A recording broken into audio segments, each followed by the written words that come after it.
Hey everyone, today we're going to jump right into the world of political storytelling. We're going to break down a recent speech that uses a classic narrative structure, the crisis and the comeback.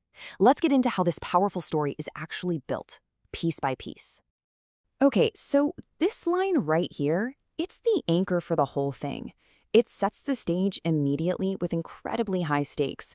We're not just talking about a small improvement, we're talking about the most dramatic turnaround in history. This is the central idea that everything else is going to revolve around. You know, to have a great comeback story, you first need a crisis, right? So the speech kicks off by painting a really bleak picture of the nation. It's framed as a total mess that was inherited. So, what's the first big problem on the list? Inflation. The speech claims the country was dealing with the highest inflation in 48 years, something that hits everybody's wallet. It's a relatable, everyday problem. Next, the narrative shifts to national security. The speech uses some really strong language here, describing the situation at the border as an open border that's resulted in a mass invasion. The goal is to create a sense of things being out of control. And the third piece of this crisis puzzle, it's about how the country is seen on the world stage. The claim is that the nation was being laughed at all over the world, creating this image of lost respect and weakness. Wow. And that's the line that really ties all those problems together. It's the absolute lowest point in the story they're telling. By calling the country dead, it sets the stage for a resurrection, a dramatic comeback. Okay, so you've hit rock bottom. Where do you go from there? Up, of course. This is the pivot in the speech, the moment where the story turns from the problem to the solution. This section is all about the decisive actions taken to fix that mess. So, how did this turnaround happen? The speech lays out a pretty clear four-part plan. We've got massive tax cuts, new tariffs to protect jobs, slashing regulations, and, of course, securing the border. These are presented as the four engines of the recovery. All right, so we've heard the problem and we've heard the solution. The next logical question is, did it work? This is where the speech just floods the audience with numbers and economic data, all designed to prove that the turnaround wasn't just real, but a massive success. First up, the stock market. The number that gets thrown out is 52. That's the number of all-time highs the market supposedly hit since the election. It's presented as undeniable proof of economic confidence coming roaring back.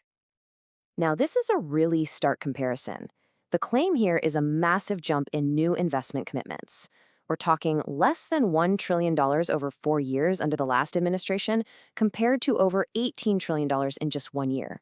That's a huge difference. And the big numbers just keep on coming. Check this out. A 77% drop in the trade deficit, again, in just a single year. That's framed as a totally unprecedented win for the country's economy.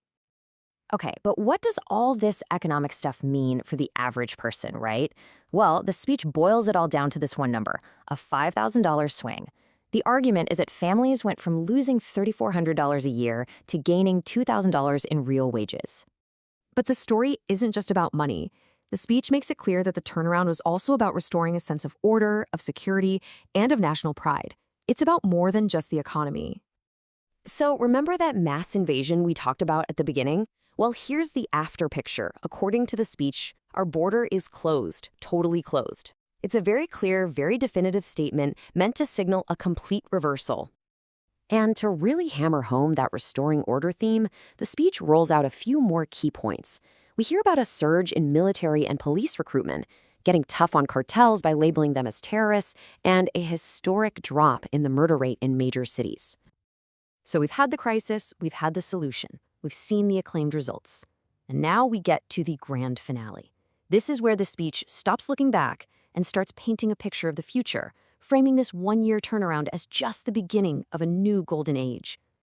The ending is built on this really powerful repetitive structure. It's a series of promises. It starts with a direct answer to being laughed at, a promise to make the country powerful again on the world stage. Then it brings it back to the economy. All those numbers we saw earlier, they're not just a one-time thing. They're part of a larger promise to make America wealthy again. This connects right back to those claims about rebuilding the military and being decisive. It's a promise of unmatched national strength. And here we circle back to that idea of national spirit. The story that started with humiliation now ends with a promise to make America proud again. This promise echoes those earlier points on the border and crime, reassuring the audience of a future that is safe and orderly. And it all builds to this, the most recognizable line of all. The one that ties every single one of those previous promises together into one overarching vision. So there you have it, the anatomy of a political comeback story. Crisis, action, and then triumph. It's a classic formula for a reason. It's incredibly powerful. And it really leaves us with a question to think about. What does this specific type of turnaround story, this vision of a comeback, tell us about a particular idea of leadership?